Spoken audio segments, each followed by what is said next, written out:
Good evening, ladies and gentlemen. Welcome to this evening's science seminar series of the African Science Frontiers Initiatives. This is the third edition.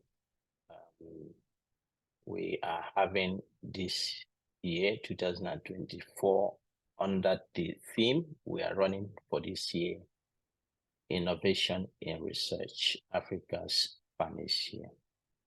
So I warmly welcome you. My name is Bright Warren. I am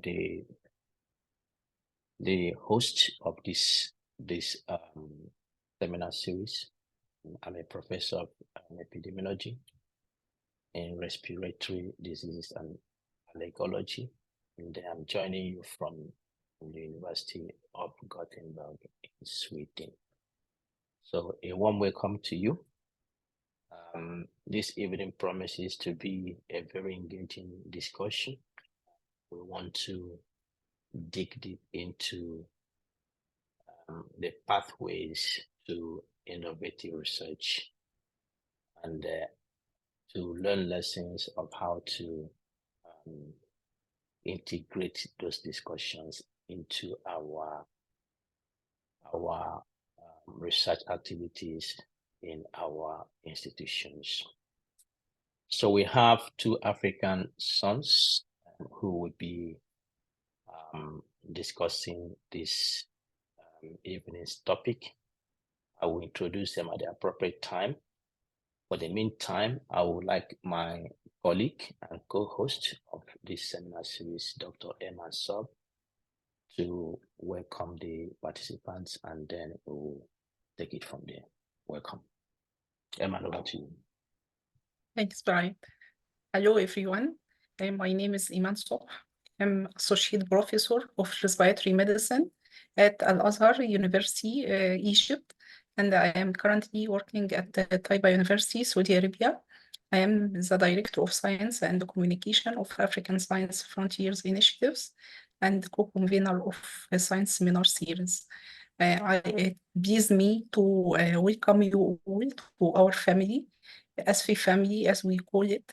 Here in the family, you have the opportunity to communicate, collaborate, have mentorship opportunities, and the opportunity to improve and consolidate your skills in science and research. So don't miss this opportunity, and welcome to our activities. We have different activities that we will demonstrate now all over the year and all over the week. So welcome, and come and join us and be active member. Join African Science Frontiers Initiative membership and join the conversation and be active participant in the improvement of science and research landscape in Africa. Thanks everyone, and welcome again. Thank you very much, Emma. Thank you.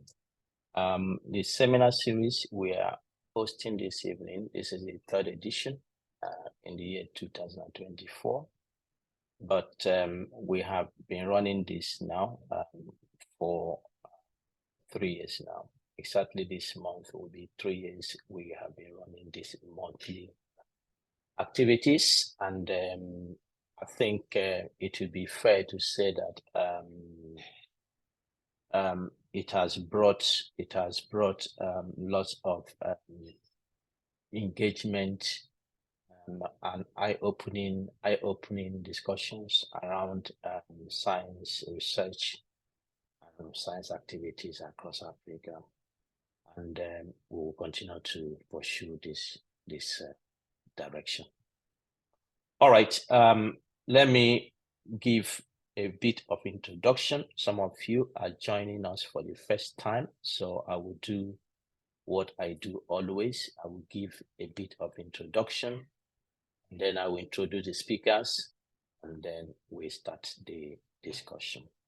But I have to say, we have the chat box. I encourage you, please make use of it to introduce yourself, tell colleagues where you are joining from, your discipline, and so on and so forth.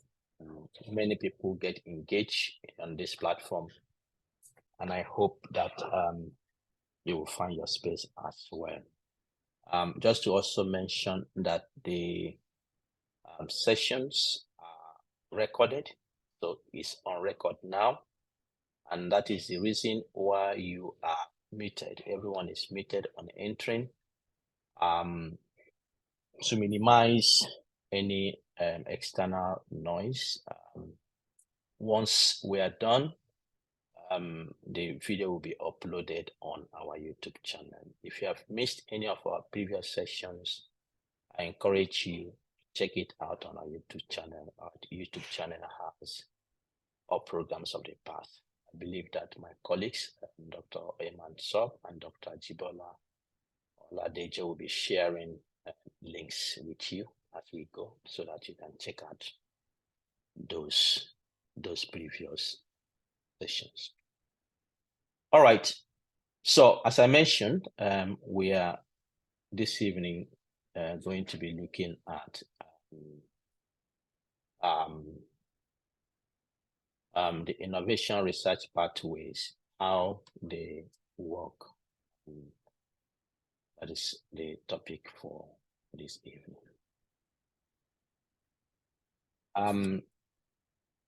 To tell you about a little bit about African Science Frontiers Initiatives, which we shortened as ASFI. Some people call it ASFI, some people call it ASFI.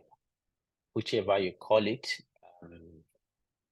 ASFI aims to fill a very important space in the African scientific landscape. And that is in recognition that any society that aims to develop must not ignore science and research. Science and research are crucial. But scientists need the tools to work. Beyond the infrastructures that are required, there is the human capacity need as well. Scientists required to perform. So it is in this direction that ASFI has come to support African science and African scientists. So our vision is to raise the next generation of African scientists who have the right competencies to drive Africa's developmental and transformation agenda through innovative scientific research. I would like to mention that ASFI has been there and will be clocking 4 years in 2 months' time. So it's quite a young organization, but we are very proud with the impact that we have been making in the last 4 years. And also thankful to African scientists who recognize the importance of the discourse and the programs ASFI brings forward. So our mission is to instill excellence in African science through competence acquisition, capacity building, and career development. And by so doing, we want to contribute to African science that tackles Africa's developmental challenges. There's no denial from any perspective that Africa is really in dire need of innovative solutions.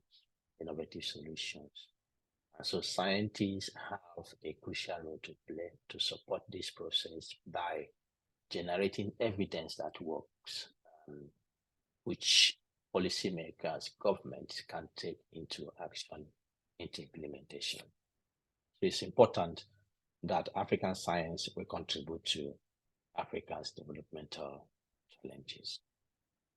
So our activities include seminars, as we have this evening, workshops, hands-on courses. We have very hands-on courses. We just finished one last Friday, which ran for 40 hours last week.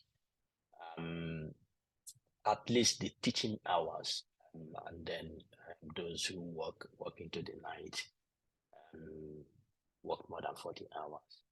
There are hands-on courses that we bring forward to really help African scientists to support their productivity, scientific productivity. So there are several courses we have, which I will present to you in a bit. And then we have a mentoring program, which is now exclusively for ASFI members. So if you want to be mentored, if you want to be matched to a mentee or to a mentor, please find your way to join the ASFI membership. We also have research programs in which we research into topics we believe are important for the African science landscape. And through this research, we can generate topics we can bring into our discussions and our training programs. So this year, we are looking at innovation and research and see how we can support innovation. Is a topic that is quite important across the globe, to also emphasize this aspect, because sometimes we may be carried away with other motives when we do research. But I think the innovation agenda emphasizes the point that we should think of impact when we think about research. And the innovation pathway is quite important. Not every scientist knows how that works. We want to bring these discussions starting from what is innovation, then taking to other topics on how innovative research can be done. We have a workshop series, which we call a research clinic, Dr. Warren's research tips and tricks. This year, we are looking at scientist success virtues. The 24th edition of this series will be happening on Friday, this week's Friday. It would have been last week because we have it last Friday of every month, but because of the course we had last week, we have moved it to Friday. Friday we'll be discussing the first virtue in this series, passion, the success foundation. So please join us. It is usually 1 p.m. GMT each Friday, and it's 1 hour program. 1 hour is 1 hour, and then you go. The 23 editions we have had are all available on our YouTube channel. You can go there and look at them again. We have covered a number of topics. And then on Friday, we'll use a minute or two to celebrate the path we have come in the 24th edition. So throughout this year, we'll be covering a number of topics in this series. Yeah, so this is the one we're having today. Okay, I mentioned the courses we have, ASFI has. We have had this one in January and February, reproducibility in scientific research. I've had the systematic reviews and meta-analysis that ended last week, Friday. Yeah, starting next month, we'll have the research quality, productivity, and impact. And then in July, we'll be coming up with the principles and strategies of data analysis and software. We'll be arranging the ethics in research. Later this year, we have the art of science leadership, research funding, and grant writing. And then we have the art of scientific writing and publishing. So these are topics that cover from question formulation in research to publication or communication of this research. Yeah, the quality, productivity, and impact is ongoing. So please find our website. My colleagues will share the link to register your interest to join this course. Following the success we had last year, we had our maiden conference and boot camp last year. It was a huge success, very huge success. Following that, we'll be having the second edition of the conference this year. The date has been fixed, 26th to 28th of November.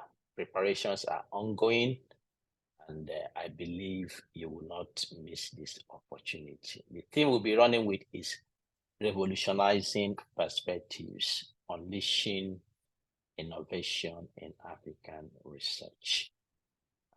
And we have sub-teams that cover both the conference and the boot camp. It will be a virtual program, so please prepare for that as well. Yeah, something is cooking. We started last year. We are very close to launching the ASFI research journal. It will be a multidisciplinary journal. We are very excited at the process we have come through to this point, and we'll be launching it. We are looking forward to the first issues that will be published. Will be the proceeding from last year's conference abstract that we have submitted, and we are looking towards the end of this month to publish that. And then we are looking forward to end of June to have the first edition or issue of the journal. So announcement will be coming up soon to call papers for submission. So please look out for it. Okay, I've mentioned that we are looking at innovation in research African PANACEA as a theme for this year, and that is what we will be running with. Why talk about innovative research in Africa? It is important to note that research science is meant to solve societal problems. That is a purpose of science, to generate knowledge that can be transferred into interventions that can be implemented to solve societal problems. And without that, we will not be talking about innovation. That is my own simple way of seeing it. All right. UNESCO captured this very well, which is something I like so much, like this description, when it says that science is the greatest collective endeavor. It ensures a longer and healthier life, provides medicine to cure diseases, provides water for our thirst, helps us to grow our foods, provides energy for our consumption, makes life more fun, generates solutions for everyday life. Science must respond to societal needs and global challenges. It's as simple. So once we move from home and we go to the four walls of our institutions, whether it's a university, whether it's a research institution, wherever you work, once you are engaged as a researcher, these are the things that should drive your activities. How to make our society a better place. Without this, I think we are not complete, really. But somehow, many of us, it may be perhaps we don't know. It may also be the situations, the contextual situations we find ourselves. This may not be what actually drives our activities. So this year, we are digging into the issue of innovation, considering that our continent is having a lot of problems, and lagging behind in many indicators of development. And that is why it is important that African scientists will have opportunity to do research that will provide solutions to Africans. All right. So Hubert Gissen was writing. He said the challenges faced are colossal and complex, and we need to put the best brains together. Talking about Africa, actually, we need collaboration. We need sharing of knowledge and information. We need open science approaches. To benefit from the wealth of resources we have as a continent, and to address the challenges, the continent needs a bold strategy. And science, technology, and innovation needs to be at the core of this strategy. We can't say it better than this. So this year, we have decided as an organization to open this discussion,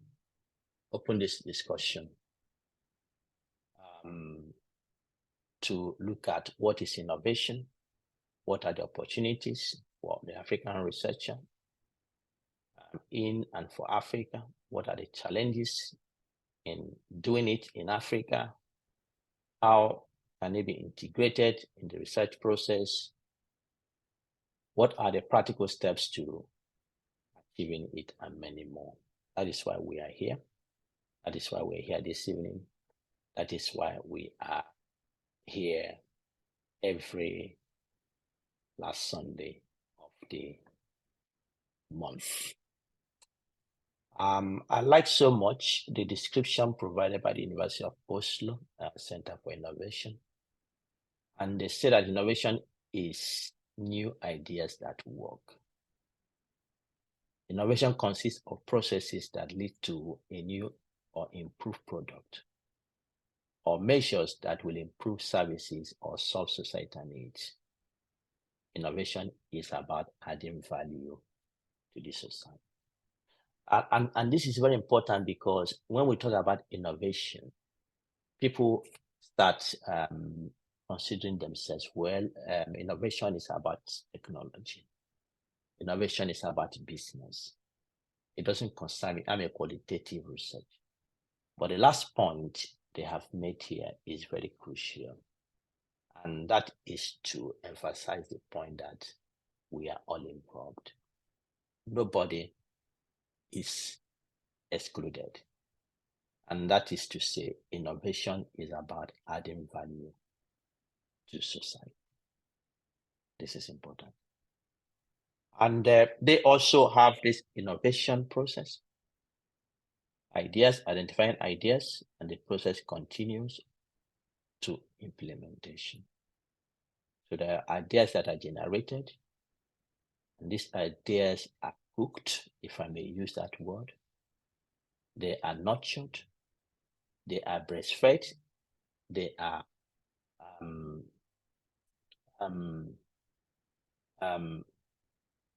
sifted, and the best and the relevant ones, and then be implemented for the growth of the.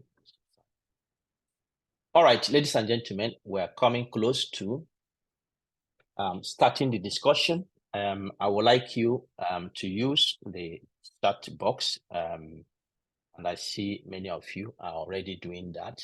So please introduce yourselves, and I will introduce the speakers for this evening. We have two able men, two able professors who are experienced in this area, have worked from different dimensions on the topic. We want to be engaged this evening. So I encourage you, please bring forth your ideas as they will be speaking. Put your questions on the chat box. We'll be collecting them. And as time allows, every question will be addressed this evening as time allows.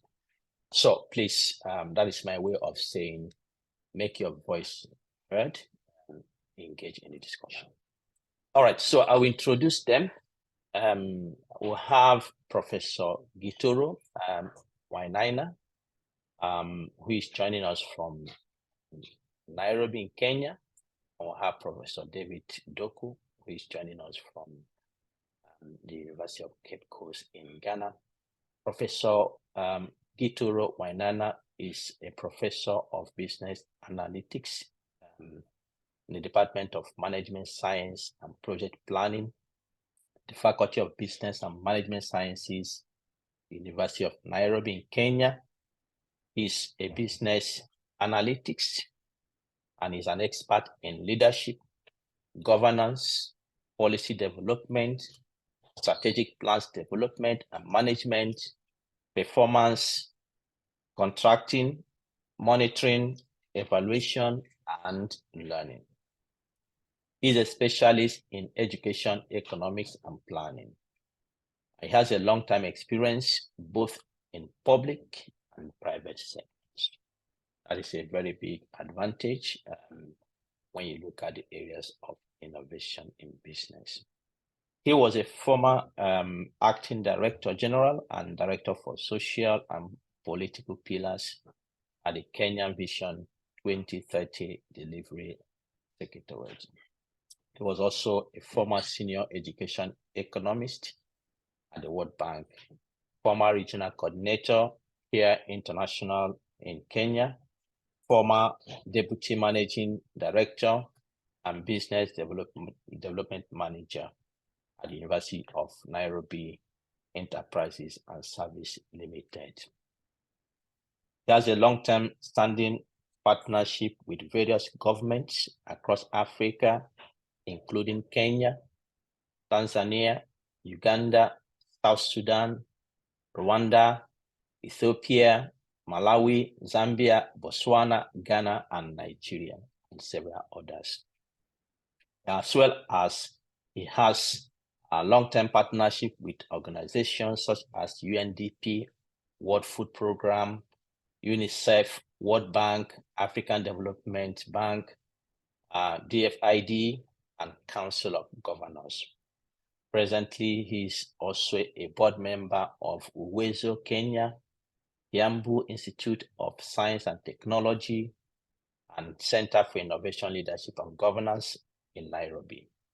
He is an advisor for Innovations for Poverty Action. Ladies and gentlemen, I think as one of the panelists this evening, we wouldn't have had another person better hand than the experience Professor Gituro Wainaina has displayed over the years. Professor David Doku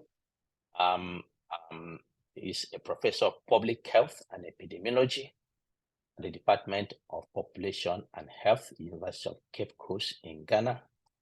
He is the current director of the Directorate of Research, Innovation, and Consultancy at the University of Cape Coast. He is an adjunct professor of public health at Tampere University in Finland. Professor Doku is an associate editor of BMC Public Health, a reputable journal, public health journal, globally at the Global Health section of that journal. He has over 90 scientific publications in reputable international journals covering the areas of adolescent health, health inequalities, maternal, neonatal, and child health in low and middle income countries, tobacco control, and reproductive health. Professor Doku has supervised several PhDs and has served as an external examiner for a number of PhD dissertations across Africa, Europe, and Australia. He has won a number of external research grants, consultancy contracts, and personal awards.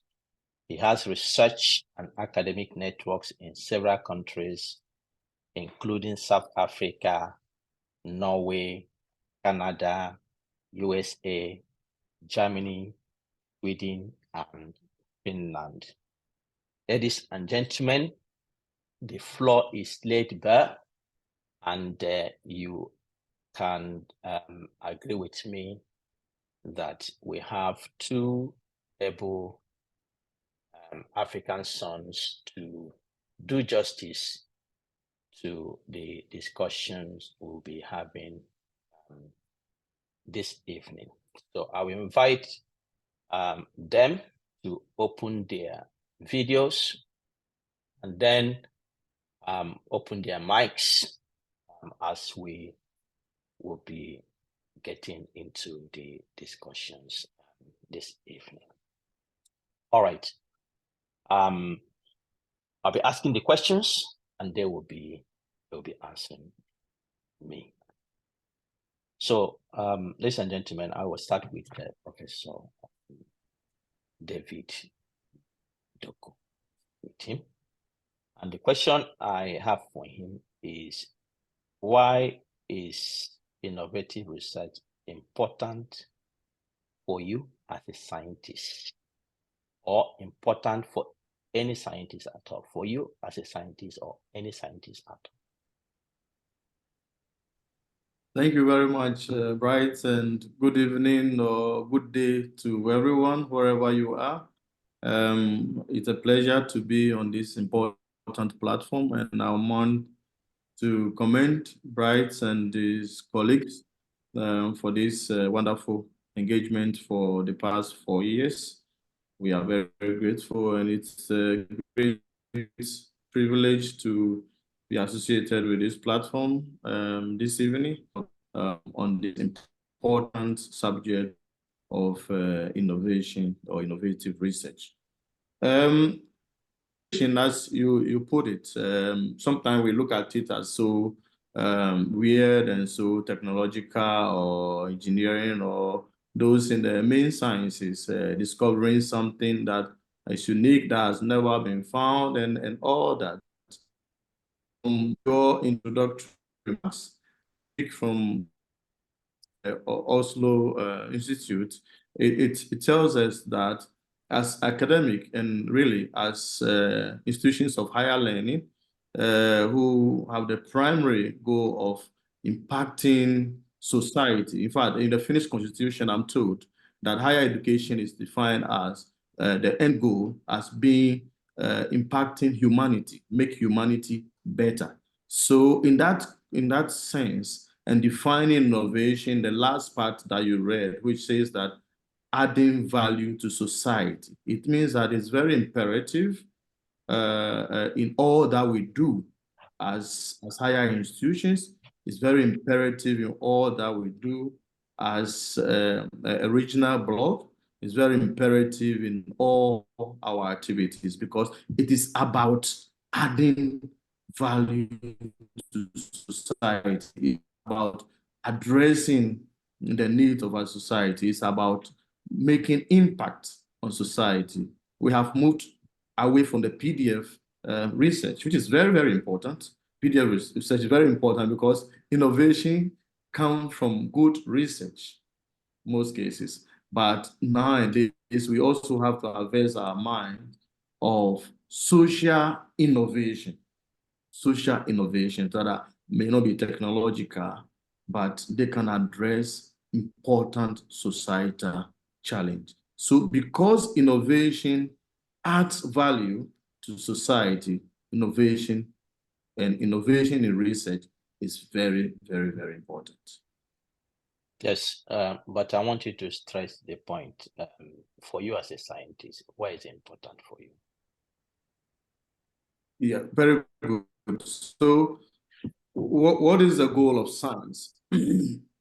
What is the end goal of science? The end goal of science is to provide solution to society, is to add value to society. So if we are not able to end at that end, we have not achieved the entirety of it. So innovation helps us to be able to add that value to society as scientists. In that sense, innovation is very, very important for me as a scientist, because it brings solution to the problems that we are investigating.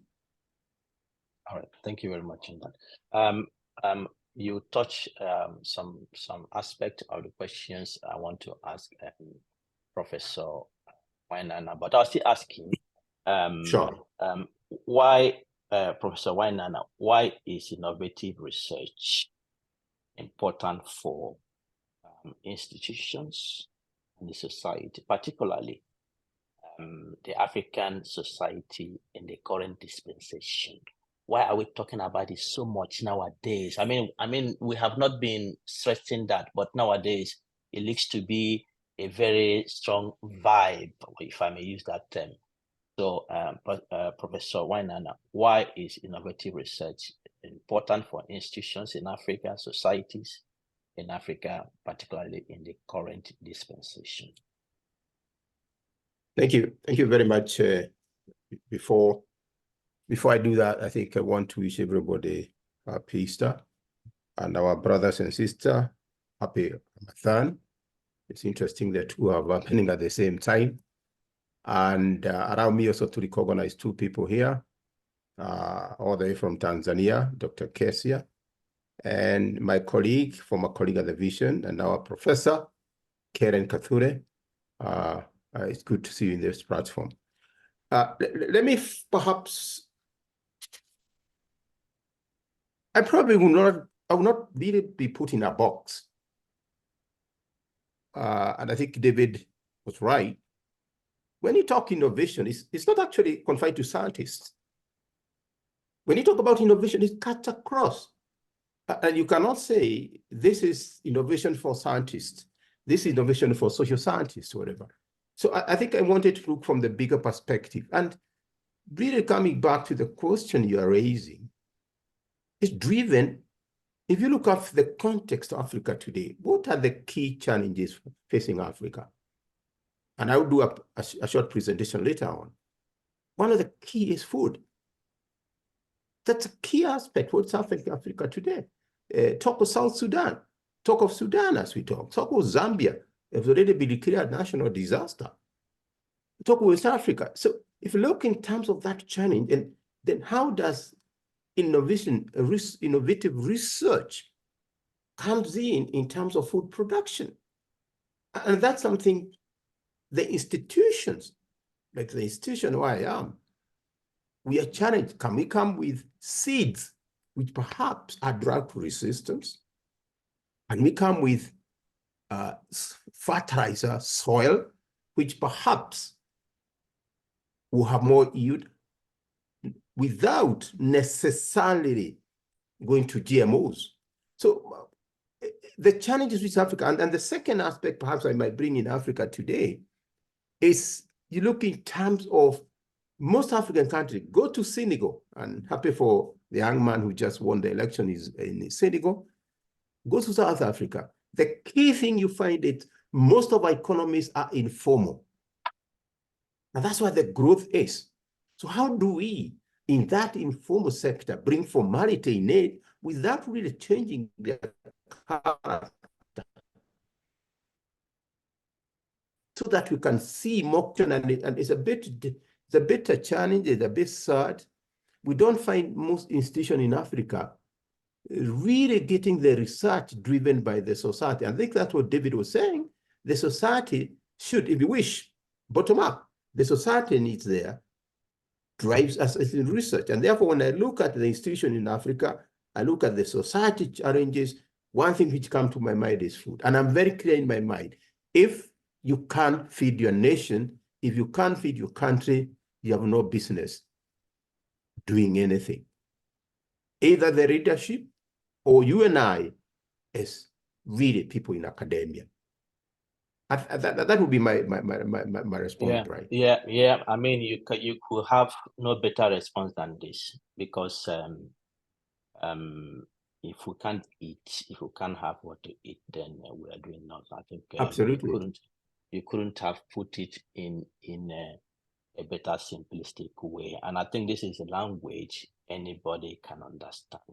If you go to, I'm originally from Nigeria, if you go to the street of my country now, it's so painful when you hear that people are struggling for food and people are stampeded and they die because of food. So the example you have used is, I think, is an example that will resonate with anybody across Africa and across the world, as you see.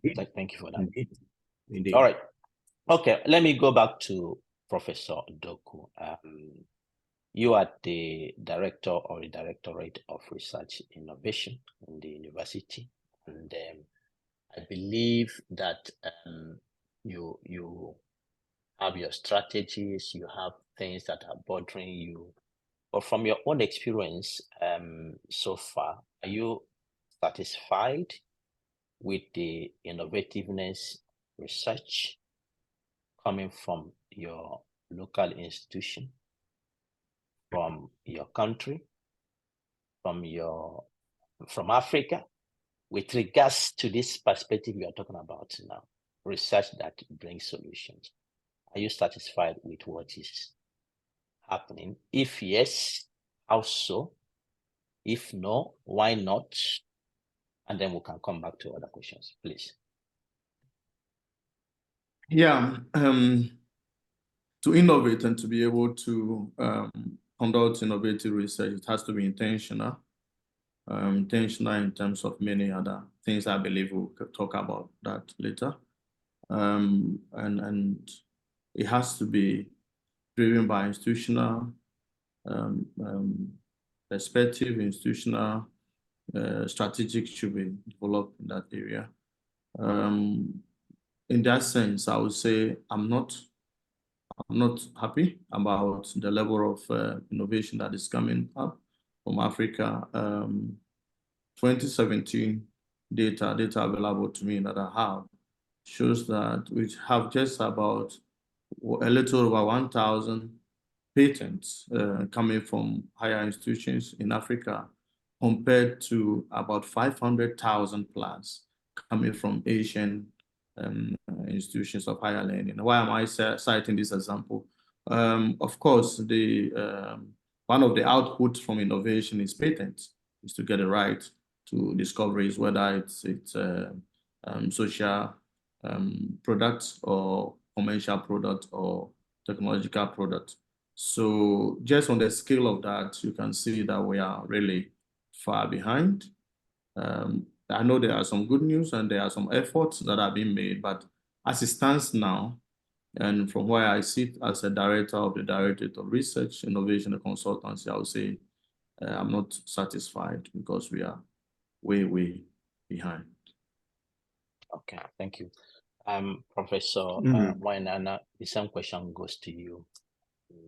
How satisfied are you with the innovativeness of research? Yes. I think I follow my brother Doku there in terms of really where we are in terms of satisfaction. And I would probably, I want to look at it in terms of the few challenges we have and how have we addressed those challenges. And I'm looking at the institution where I am, the University of Nairobi and other institutions. And let me give you an example, perhaps here. Interesting, and look, you are right on in terms of even patents. The story is very clear. If you look, I think somewhere in February, end of January this year, the University of South Korea came with a very interesting innovation in terms of what they call branded rice. Branded rice, they actually did where they got the rice, and then it has also proteins, like it has maize. It has meat in it. And it's interesting because now you get this rice, but it also has the protein and starch as one. You harvest that kind of rice. But what is interesting here was the support they got from the government of South Korea and the scientists in the university bred it together. One of our biggest, and In a score out of 10, I'll give perhaps our institution 3 out of 10 in terms of satisfaction from my perspective. We need to address that gap between the institutions we have and the government of the day. We find our African government, I would say, and then David, maybe it's the same experience you have there in Ghana, they are like anti-research within their institutions. And that's not an excuse for us. Because the bottom line, if we can demonstrate to the communities, then the government will step saying, I think there's something here we need to think about and listen. So the challenge is still from us as institutions. We probably have carried research for the sake of research to some extent, but it's time we really changed and looked at what I was saying. If you go in terms of when you have drought, we have issues. When there's floods, we have issues. What some of the things we can come up with? So I'm not quite sure, but to answer your question, it's a challenge, all of us. We need to bring it up. We probably, as in these institutions, need to find more partnerships. Forget about the private sector, because if you look most African countries, most of the private sector institutions, their research is being done out there, because most of them are multinationals, and therefore they have their headquarters. I'm talking somewhere like Pepsi or Coca-Cola, but within ourselves, and this is something we need leader to David and the others to be very intentional and deliberate about, so that we have a niche within our communities. To answer your question, there's a lot which need to be done. Mm-hmm. That's interesting. You started making some allusion, which I wanted to actually pick up.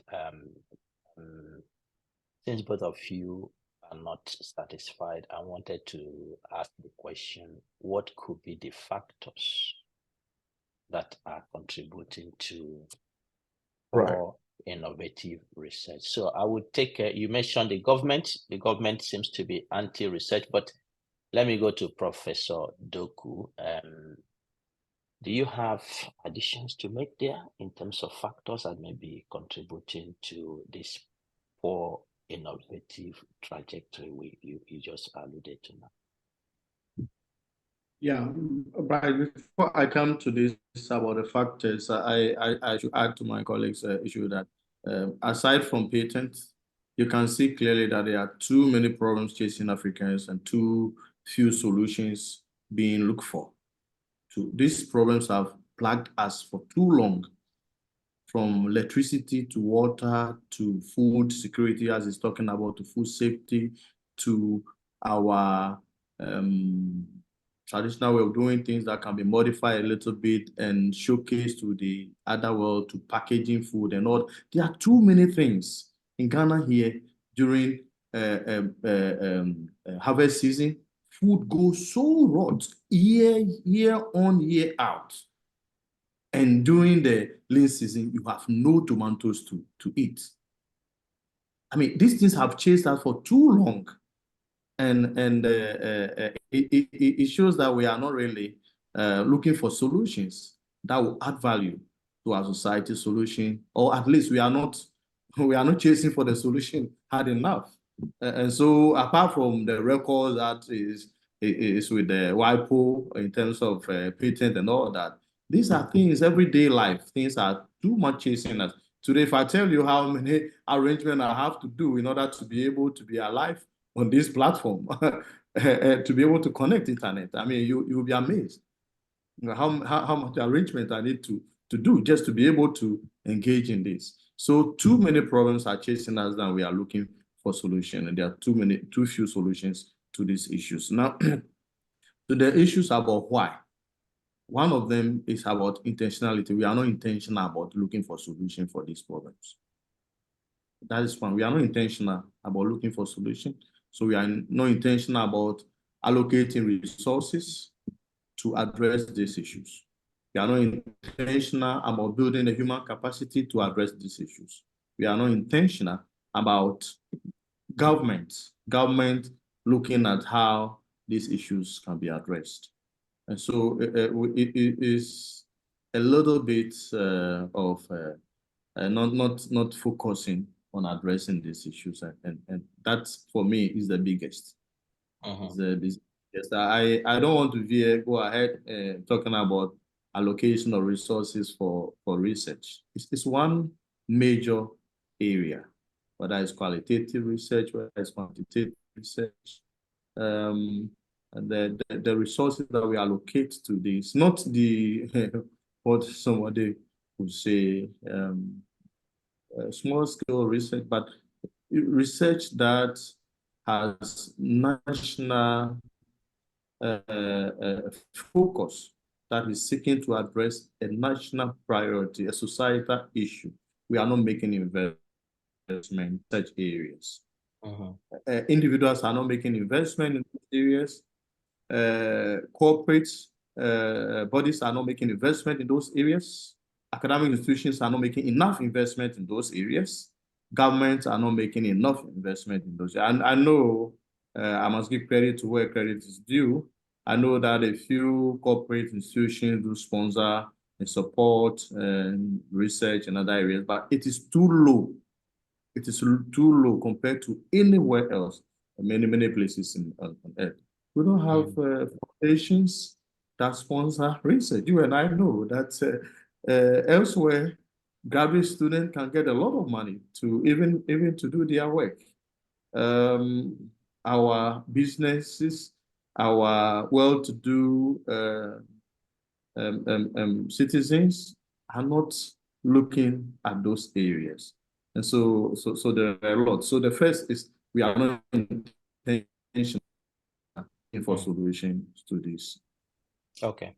And so when you say we are not intentional, it's everybody's problem, whether we are researchers, we are funders, we are stakeholders. Okay, so it's everybody's problem. Let me add something here in Yes, terms Lord, of, please. I think there is some more perhaps we could think through because I think as we mentioned out, and there's need now, it's very deliberate for us to reach out to the leadership within our countries, even in terms of, and I've always said that we have responsibility to reach out to the government, but I think it's also important that to encourage the concept of partnerships and collaboration between African institutions, which if a research is happening somewhere in Zambia about some scientists in medics in Makerere came with some vaccines. This is something we should be sharing within ourselves, within the African continent, in those particular areas. We also perhaps need to, a product is only recognized if it's useful or service. And what do I have in mind? Some of you are familiar with M-Pesa. This was an innovation, a creativity by a student, a young fella who came up how really to leverage on electronic money. The beauty is we need, and you mentioned a very important point, we need opportunities and open up for young scientists. Who are these young scientists? Generation Z. What are they looking for? They don't want the four walls. They want to be open-minded. So we need to challenge, and they need to give them opportunity to think that. This fella who came with M-Pesa went us a way to think and to come with something which the society today, if actually today in Kenya or somewhere in East Africa, if you broke M-Pesa, you probably be in much of difficulties. But see, that reachability, what it touches to the core of the society, is something as African institutions, we need to step back and see how we can create those partnerships. And I can tell you for sure, the solutions or the challenges we have in Africa, they are not out there, right? They are within. And I think that's even, and I think you raise a very important issue, which you really discussed, and let me see whether I put it down. You talked about creating new generation of African scientists. That's where I'm coming from. To drive the African agenda through innovative research. Who are those? The Generation Z. our students if we wish. And that is something we need to address. They are more confined by the four walls, right? Is this. At the end of the day, this is an evaluation. Pass, fail, repeat, whatever. So we need to be open and give them the opportunity to think wide. I think that is a very important point too. I want to ask you the next question, Professor Wainan. I want to ask you that question because when you started, you used very simplistic example, which is something that affects everyone. Food. And now you have mentioned the bottlenecks that affect innovation. But as a process itself, is innovative research difficult or easy?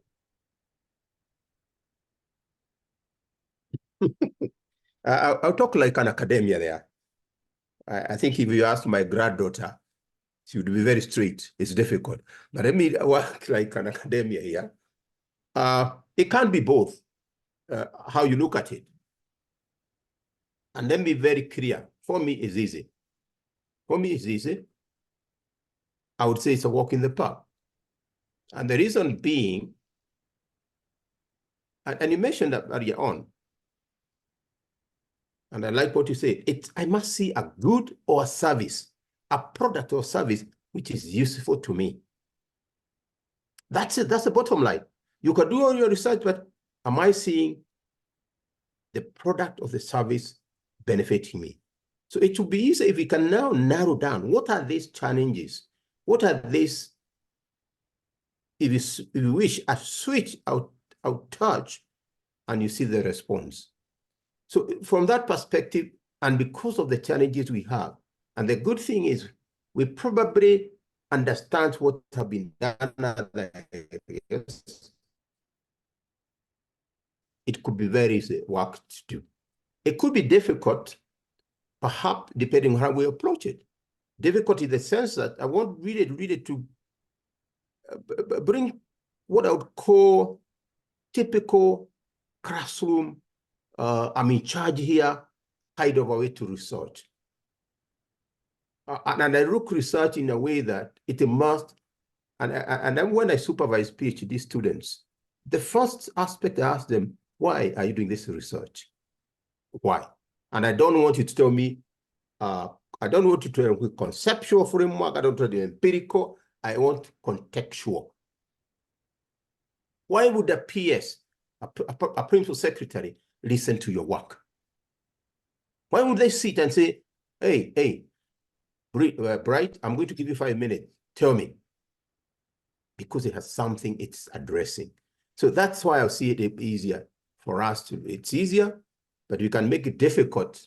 And I've seen my colleagues making it research very difficult. And I'm very clear in my mind, if a student or anybody or that format matter in my research team, if I can demonstrate the contextual argument in it, I'm ready to go. Great. I mean, you are not that young, Professor Wainan.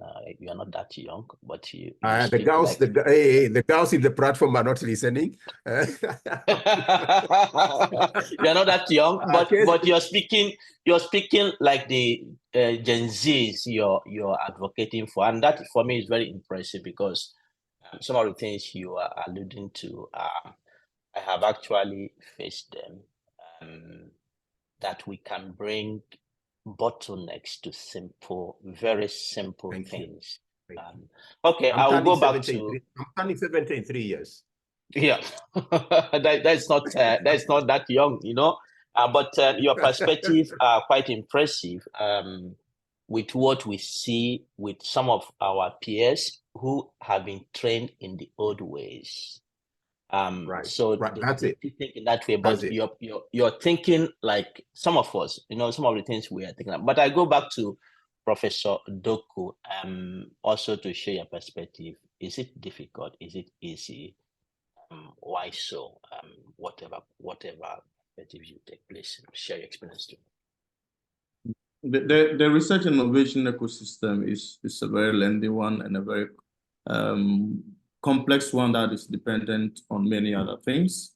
It depends on funding, infrastructure issues, support policy that creates the conducive environment to be able to do that.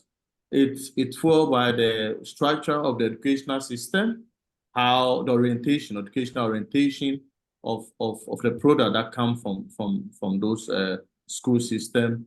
It's hinged on these days, of course, not exclusively on the ICT, but it's a very important component of that, and so on and so forth.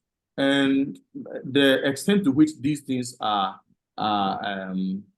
available, the extent to this to which these things are prioritized to support persons to engage in innovation defines whether it's difficult or not. And our part of the world, as you probably know, there is a lot of deficits in this way. So that's why it makes it a little bit challenging in that sense. Okay, now from that perspective, given the different challenges in that ecosystem at your institution, every institution has demand on the staff, research staff, in terms of productivity, quality, impact. Is innovative research a soft or a hard demand from your institutions, taking into account these challenges that are there? Yeah, most institutions, and I'm very sure might not be just exclusive to my institution, but most institutions are a bit soft on creating, if you like, a clear key performance indicator when it comes to those areas. I always argue from my office that we are quick to set how many courses you have to teach per semester. We are very quick to say whether you have to mark your student script and enter the result and let them graduate. We are very soft regarding how much grants you must bring. We are very soft regarding what kind of, whether you have a patent. We are very soft regarding whether you have produced any research. And the level to which you place priority on this determines whether people will be running to engage in those or not. It serves the motivation there. So in my view, because we place more clear KPIs on other areas and leave the innovative research and the product that comes around, it makes it a bit as if it is something that we don't intentionally prepare for, or we don't intentionally look out for in those spaces. And that is something that we have to look at. We should be able to expect those things. We should be able to plan for them. We should be able to put structures in place that can expect them. If we don't, they are like, well, by chance if it happens. But we have to place a premium on those things. And I think in that way, it balanced. All right. Professor Wainaina, let me ask you this question. Professor Doku has said we are quick to say, please mark the scripts. We are quick to say, teach the courses, please. Let the students graduate. But yeah, in your institution, your experience, is it a soft or hard demand to do innovative research in your institution? Let me start with the point of the scripts, because that's what I'm doing right now. They are required by Wednesday. And a huge class for PhDs. I had students all over the world, 2 courses, so about 70 PhD taking some course in statistics. And I think, Doc, you're right. I probably don't believe in let the student graduate. And it's a very interesting thing in terms of who is that student, the graduate. Could be any student, but perhaps have no morals, no soft skills. And one thing with the research, it's one thing I've adopted in terms of even when the instructions I go through, and it's almost like a broken record in my class. It's so what? And I think that's why we start. So what? And I think I have found that extremely powerful. And I remember last semester I set a question that this class, and they're all business students, and the average age of the class is 35. Then I asked them, so what? So it's very interesting, the answers I got, and I've already calculated the mean. I've done everything. Please don't calculate. I've calculated it. So what? So in terms of soft research or not, I think if the moment we start zeroing in, and thanks for your compliment, Bright, when you start asking young people, so what? They start opening up. And they start seeing beyond the ceiling. As we move here, think through. It will give me an opportunity later on to say, but just think through today. What are 3 benefits? Even the audience here, what are 3 benefits of breast milk? What are 3 benefits of breast milk? Interesting that I would bet about 95% of us will say it's nutritious. It's all that. But there's this that I would say, no. One of the benefits, you actually don't need to boil it. That to me is very soft. That's his thinking now. That's innovation. He went further and said, no, it can't be stored. But I hear men from Zambia do steal it. I'm not sure how true that is, David. And the third part, he said, you don't have to package it. So if probably you ask those so what, and let them think, you come there as, I don't know how to put it, David. You come and then and bring your experience, but let them dream, but bring your experience in it. So in terms of whether it's soft research, to me, it should be likable. It should be something to work with because it's interesting and I'll be given opportunity to think through. However, through our experience, we must have that opportunity to tell them, what about this? What about that? What about that? Without necessarily saying you're going the wrong direction. So that's how I see it. About the scripts, is the most thing I hate to do. I love teaching, but I hate marking. Well, I don't know which teacher likes doing that anyway. Maybe you may share experience when I come to Maybe you. You do. I don't know which teacher does that. But Prof. Wainana has raised a point. I want to take it off from there. But Prof. Wainana, you have a presentation. Please feel free whenever you want to share the presentation. Just let me know. But let me go back to. So yeah, Doku. From what Prof. Wainana was now speaking about, so what the student not given a platform to really brainstorm into critical issues. So that was my next question. What is the level of orientation towards innovative research among the researchers, among the scientists in your institutions? Of course, you can expand to Africa based on your experience. What is the level of orientation they have towards innovative research? Yeah, you're muted. It's really something that we should have developed a bit more at a very earlier stage of our educational career. And this is something that we have to be thinking of. In our university, for example, we are talking a lot about the 21st century, but anytime I think about that, I'm also thinking, how is that going down to, say, the basic school? How is it going down to the secondary school? What are the products that are coming to the university? Are they prepared enough with that kind of mindset, with the openness? the orientation school system is very key, where people should explore, people should understand that it's okay to fail.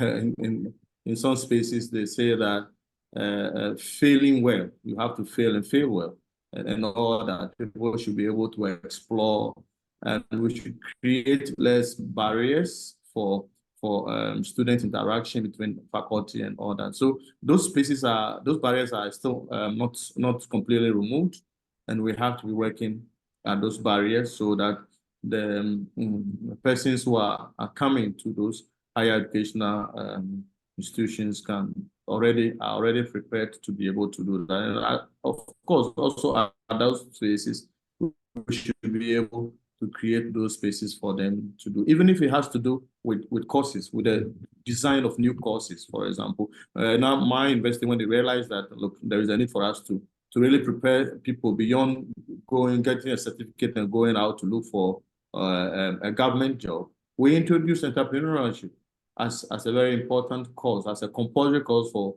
all undergraduates. It's a typical example. There are many other things that we can do at different levels of the educational ladder to prepare people so that they can be innovative. And as I said, the summary I gave is that all of these things cannot happen by accident. There has to be intentionality in all of these things across the entire innovation ecosystem.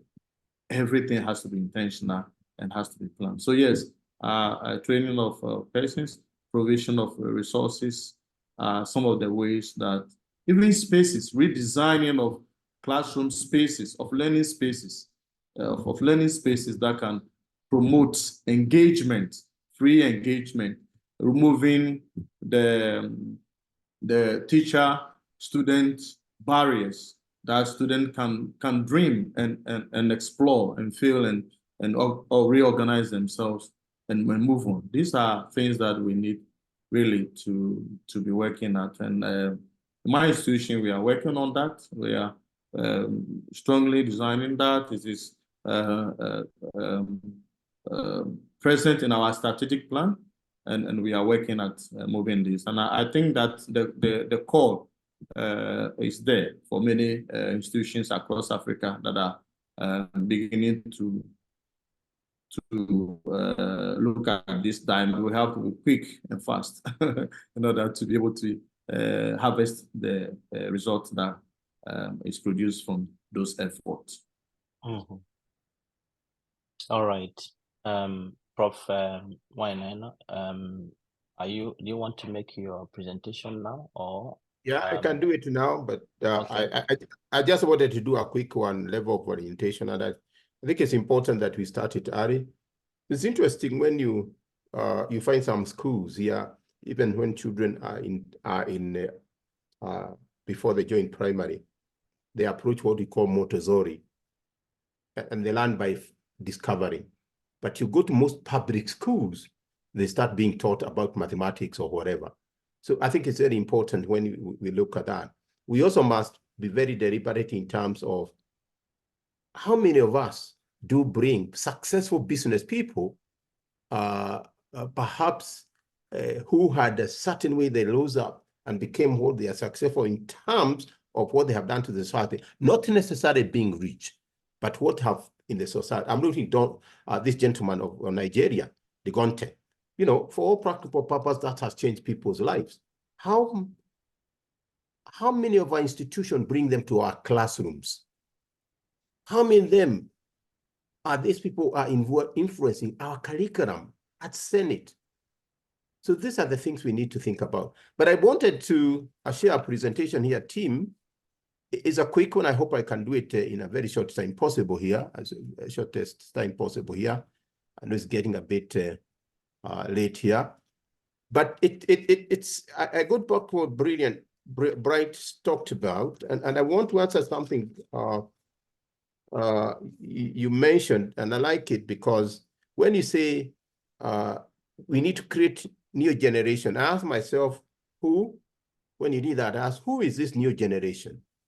Then you said, for what Africa development and how? And that is through innovative research. And that's what I did. And very interesting that this Singapore, when we talk about innovative research, it must be curiosity. It must be curiosity.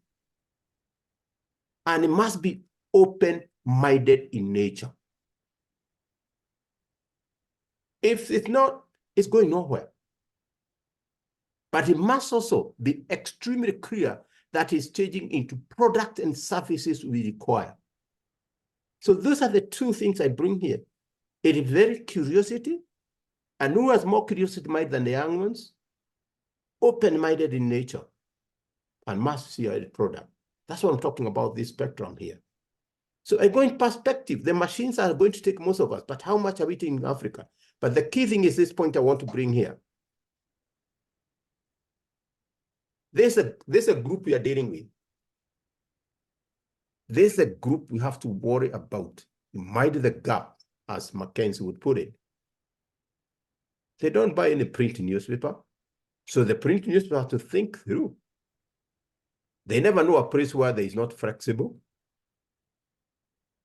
You can see these guys here. They have their music on, but they're working. And the reason is, these guys, they want to relax. They want to know where. What they're interested is the end of the day deadline. That's what they want. They are just a call to their friends. They are less formal. They question, and they want a hybrid option. I think to me that's important. They are less formal, different from respect. They question, why have we been doing it this way? And they want to have hybrid option. Because this is what Africa requires. This is, and I connected. If you look at the topic, Bright, you gave me, I have added innovative research and development, because it cannot be an ed by itself. So what is Africa looking for? It's looking for agriculture sector. Our quality must improve. The yield must go up. What is Africa looking for? Opportunity for green transition. What are we looking for? Digital sector. And finally, we must safeguard for informal sector. Go to Lusaka. Go to Accra.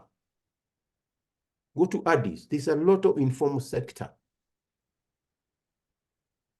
But to do that, we must address the skills for innovative research.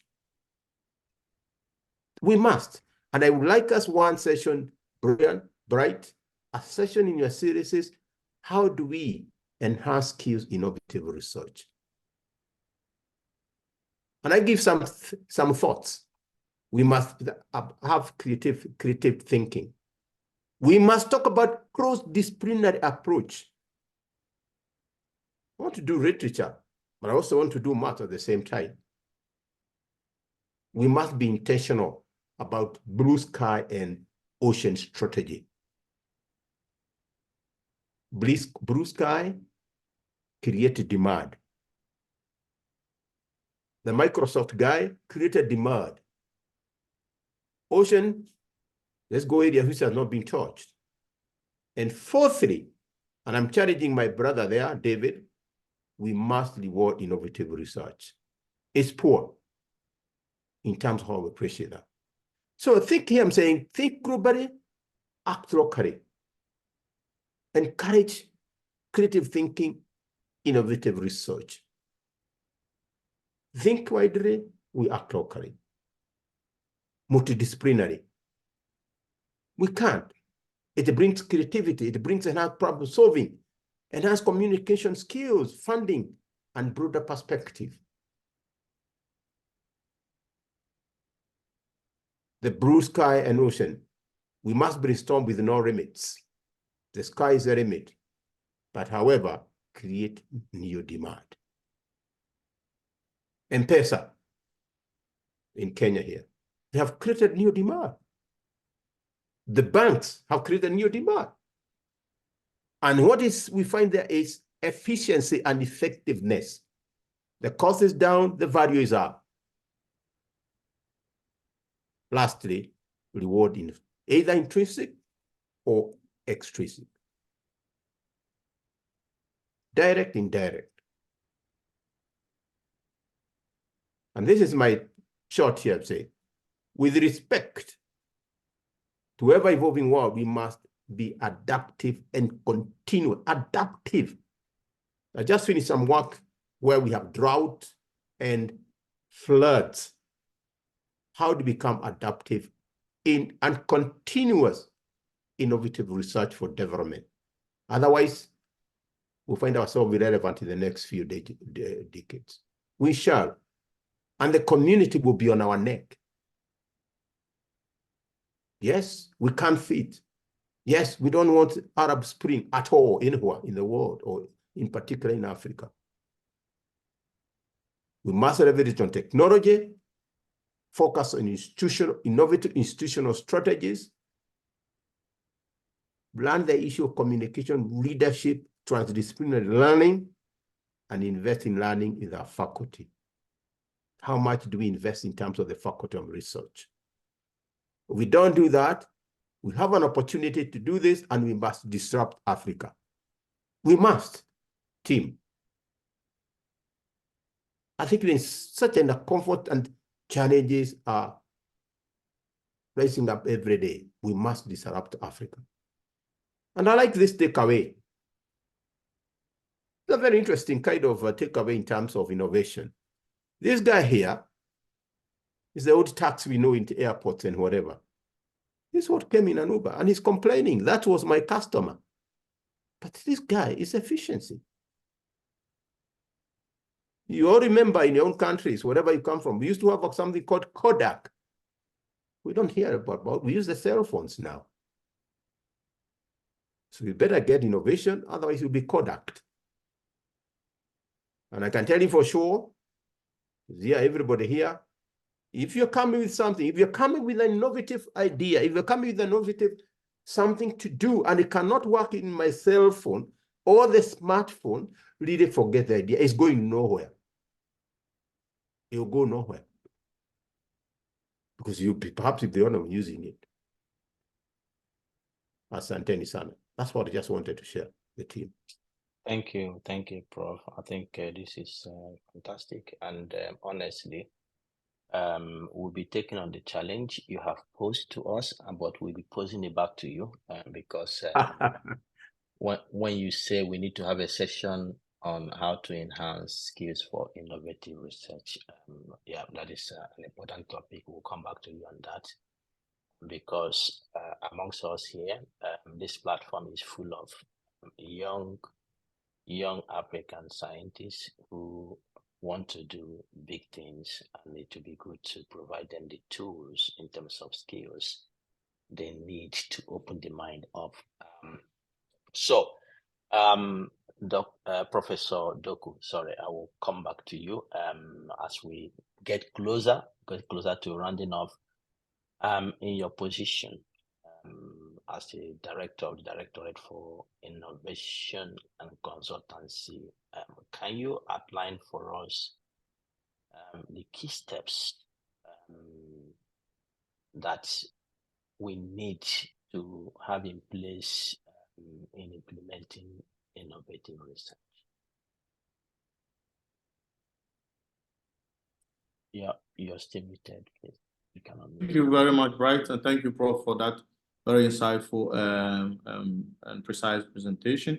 Indeed, most of the things I'm going to say are summarized in your presentation. First, I kept saying, because it cannot happen by accident, we have to be deliberate about what we're doing, and then we allocate resources to doing that. Of course, resources must go where good ideas are. So we have to identify our developmental challenges, and we must allocate resources to looking for the problems to addressing those challenges. We must try and set the infrastructure in space, especially at the higher educational levels. It doesn't have to be entirely from the beginning the state-of-the-art infrastructure, but we must make frantic effort to bridge the infrastructure gap that can enable higher educational institutions to conduct meaningful research that can bring new findings, new discovery to impact society. Right. One other thing that a government should be thinking about is how we can tap in the ideas of our brothers and sisters in the diaspora who are working in very prominent places. We have Africans in NASA. We have Africans who are going to the moon. We have Africans who are in the tech business. We have Africans in the telecom business. We have Africans in every space. And how do we link up with them? How do higher institutional higher educational institutions link up with them to be able to come and support, even if it has to do like what you are doing, very, very novel thing, how we can be able to link up and share ideas. And then there should be also the policy framework to guide this.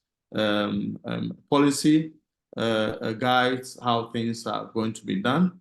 And we have to have the framework that supports innovative research, the framework that dare people to dare to fail, to dare to explore, and all that. And then I said already about our educational system, which we have to work at strongly. We have to work strongly at our educational system so that people can be prepared to take up the challenge, to be creative right from the onset, which is an important part of the research innovation ecosystem. Bureaucracies must be removed to allow space for people who are engaging in innovative research. In countries where there are huge tax on the importation of products, especially capital assets, there should be some possibility to create room for equipment, for research in those spaces. And as regional bloc, AU has encouraged its members again and again 1% of the budget annually to support research. We haven't reached there yet. Many of our countries are not doing that. And these are some of the things that we can do. If that is done at the national level, I believe it will trickle down to the higher educational institution, to the research institution that will be able to do this research. So these are critically need to take to be able to bridge this innovative gap between the global north and the global south. All right. Thank you very much. Thank you very much. I have many questions on my mind, but we will not have time to exhaust all of them.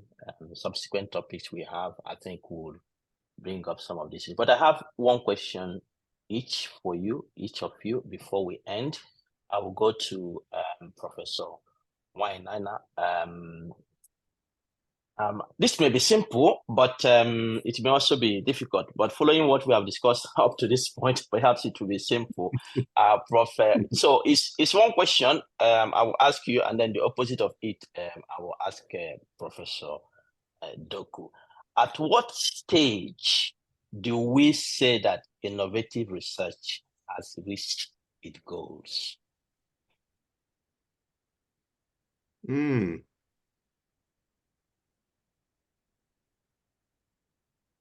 question. But let me talk something. I'll come to that, and I think I want to Doku raise a point of policy framework, and I want to quote Jack Ma.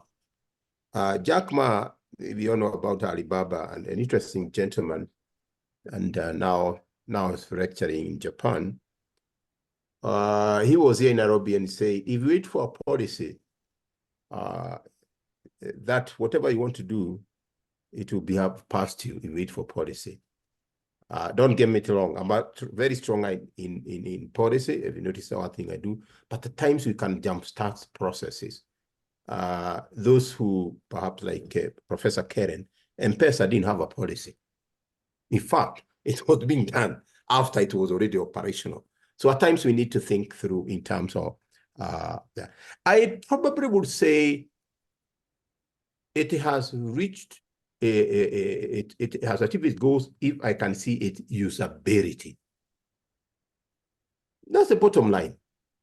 Are the customers, are the community, is the government, is everybody using that, whatever we came up with?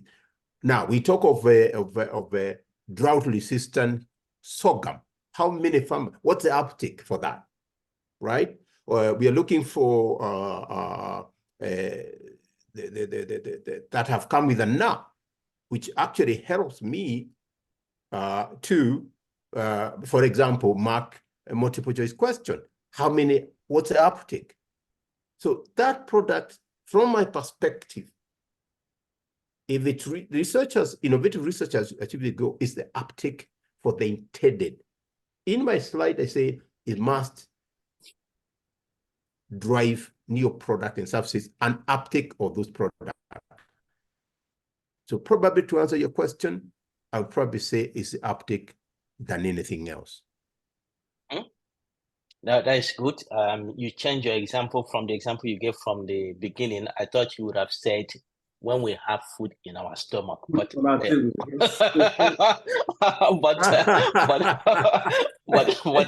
it's clear. It's clear when we can see the evidence, touches, and use it. I think is a key point. Then Yeah, I will go to. Let me say something before I leave here, and I want to share with the team. I'm very passionate about food security. Very passionate. And I think Africa, we need to feed our people, we need to export, but you can't do agriculture without water. You give me seeds, you give me fertilizer, you give me water, there's no water, forget it. And you have plenty of rivers. DRC, 80% of DRC Congo has rain every month. It's only 20%, which is not a desert, but a savanna. But they're importing food. That's a narrative we need to change. And yes, we in this year we can influence. And what better way? And this is something we don't leverage. The best way to change the narrative is the opportunity God has given us to be in the classroom. That's an opportunity we have. We are not like politicians. We engage. Yeah. That's it. All right. Thank you very much, Professor Doku. Yeah, your own question is: at what stage do we say that innovative research has failed? Innovation research has failed.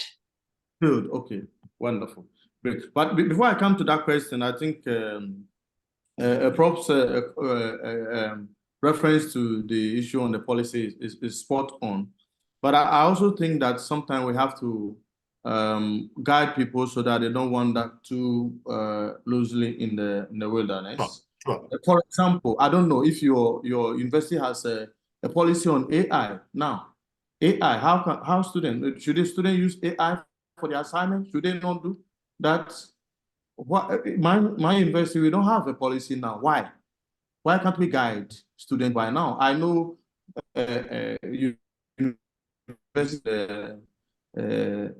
Asia that have designed their guidance already, guidelines for AI, how students should use AI, what they should use it for, what they should not. Why? We shouldn't, it's good that we can leapfrog the process by not waiting necessarily for policy. But there are times that we don't need to leave the people in the dark. We should guide them so they can be able to go aright. Regards to when we think that innovative research has failed, I think if it misses its target, the target of addressing that targeted problem, if it fails to impact society in that way, then it hasn't achieved its goal. That's it. And of course, as you mentioned before, there are many components, many factors that can contribute to, and not just a reason of a bad idea, but implementing the idea. All right. Thank you, Professor Wainaina. Thank you, Professor Doku, for this. There is, there are two questions, but I hope we can address them before we go. The first one I will ask you, Professor Wainana, because you have now experience both in private and public sectors. Right. There's a question on how do we harness the private sectors to fund innovative research in Africa? And I know you alluded slightly to this when you were speaking previously, but do you have some key takeaways on this? How do we harness the private sector? That's a good question. And before that, I think Doku, I probably want to answer him. Yes, you're right that we did this, but I don't need a policy for AI with my students.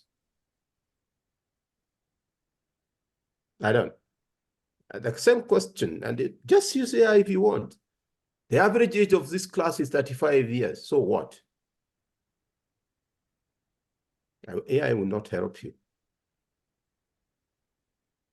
I think we need to change how we instruct, how we behave in the classroom. We need to do that. Now, in private sector, and I want to make it clear here, we need to be extremely careful. Because when you look at the private sector, I'm looking from two perspectives. I look at the private sector, indigenous private sector, Dagonte, Mwangi of Equity in Nairobi. I look at the private sector from Coca-Cola of this town. Yeah, I don't know whether some of you have read the materials coming from BBC, written from India, how they're harassing people, Coca-Cola and Pepsi, in terms of sugar canes. We must understand that the amount of this world, the interest not in Africa. Why would they like Africa to be food sufficient? Where would they export their food? So you need to be very careful when you talk about the private sector, harnessing them.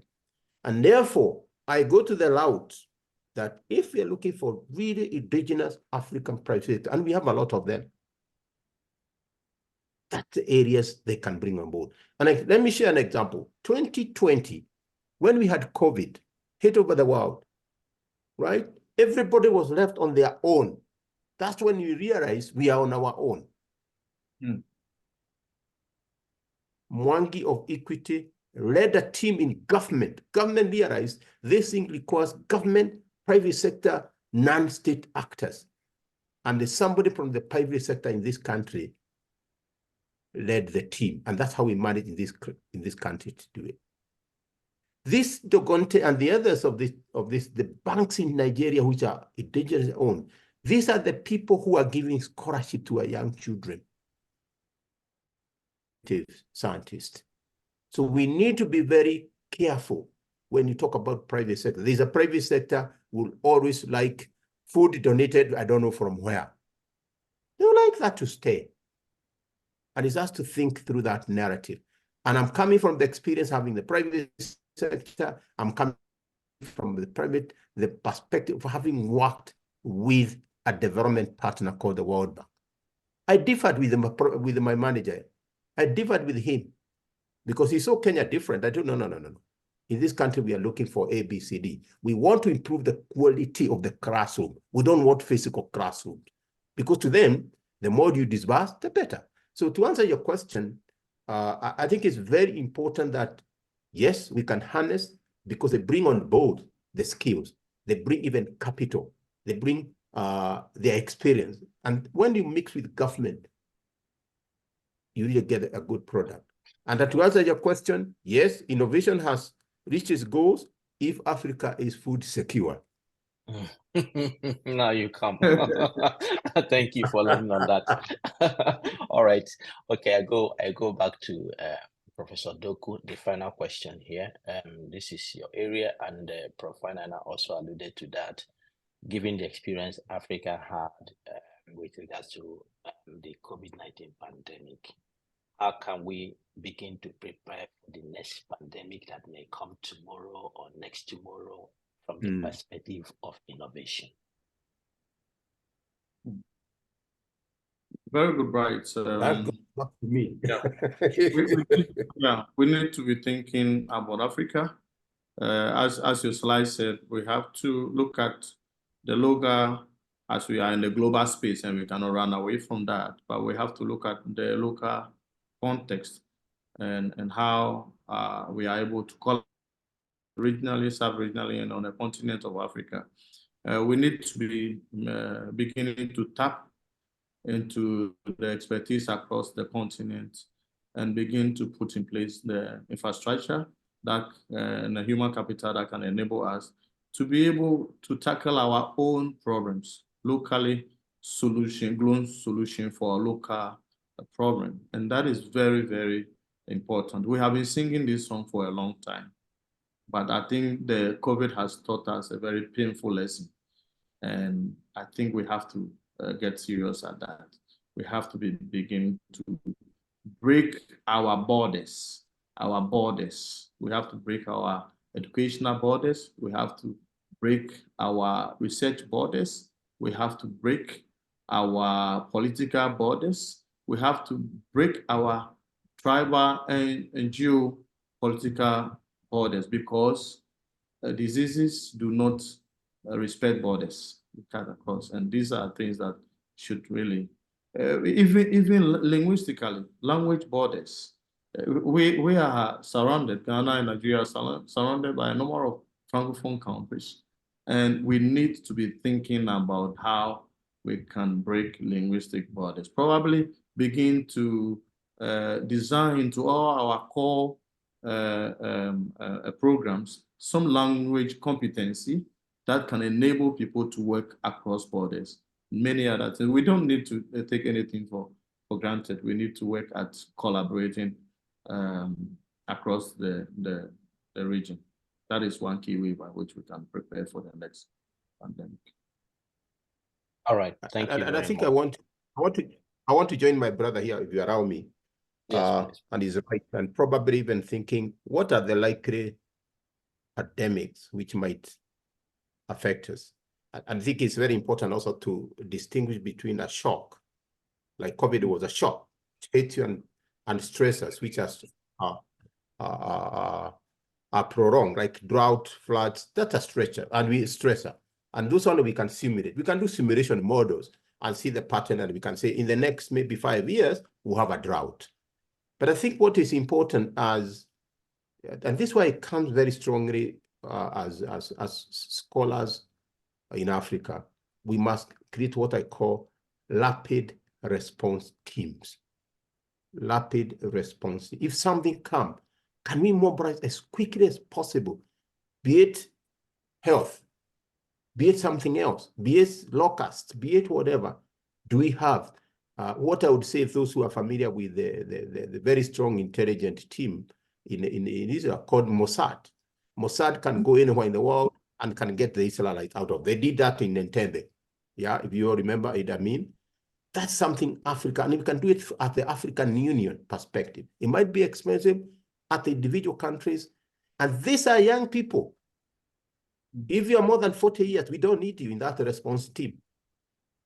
People who can think, people who can move quickly, and it's made of mixture of various disciplines. It does not necessarily mean because the shock might come next time might not be related to health. It could be something else. That is something we need to think through of how we have a rapid response team within our continent. Thank you very much. Thank you very much, Prof. Wanana. That was a good place to end it. Although I am not very satisfied when you have excluded me. You said if you're more than 40, because I would like to be in it. But now you have excluded me. All right, ladies and gentlemen. I'm going to share the presentation with you. I don't know whether it's something you can. I can give people my contact if somebody wants to get quickly with me. We have their emails. We'll distribute. Yeah, you have my email there. Yeah. So and my if you send to my email, I will distribute it to all those who attend. You share to them. Okay, excellent, yeah, excellent. Yeah.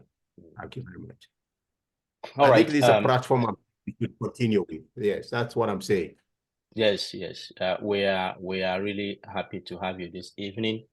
It has been a very great discussion, ladies and gentlemen. I think there are many issues that are coming up. We can continue this even for 2 years without, exhausting the issues that are there, because Africa is in dire need of innovation, both in terms of what Prof. Doku was saying, the intention, and what Prof. Wainana is saying, the critical needs, training, skills that are required to implement this.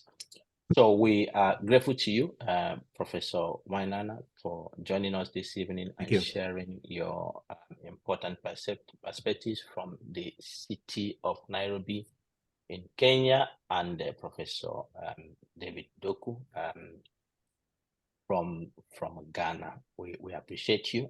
Professor Doku has been a very long friend of the house since we started, and of course, a close colleague and friend. We did our masters together and PhDs together at the same institution. So it has been lovely that anytime he's called upon, he answers the call. Don't be surprised, another email will come your way, because we have an important discussion around this area in November in our conference that we are discussing. We'll have, I think the committee is planning both debate and panel discussion. So don't be surprised, and I know whenever we call upon you again, you will answer us. So we appreciate your time this evening. And the audience, thank you very much for staying with us. I know that you even liked it more than I do, because I can see you nodding and yes, appreciating what you have done this evening. The discussion continues. The April edition of the Science Seminar Series is Innovation Research Pitfalls, How to Avoid Them. And we have Dr. Anna Matros Goreses from the country of Namibia. He will be taking us through this topic on the 28th of April. More information will be coming your way, because we are going to send this once it is ready. So thank you very much for coming, everyone.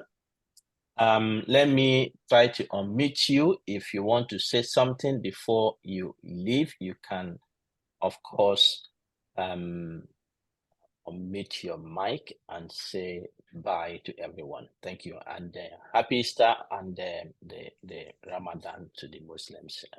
Wonderful program. Wow. Oh, Thank you so much. Thank you. This is great. Happy Thank you so much. Bye. Thank you very much. For the insightful presentation. We surely Bye, are coming back everyone. to you for our conference. It's been a Bye. wonderful session. Wonderful. Prof, we appreciate you. Thank you very much.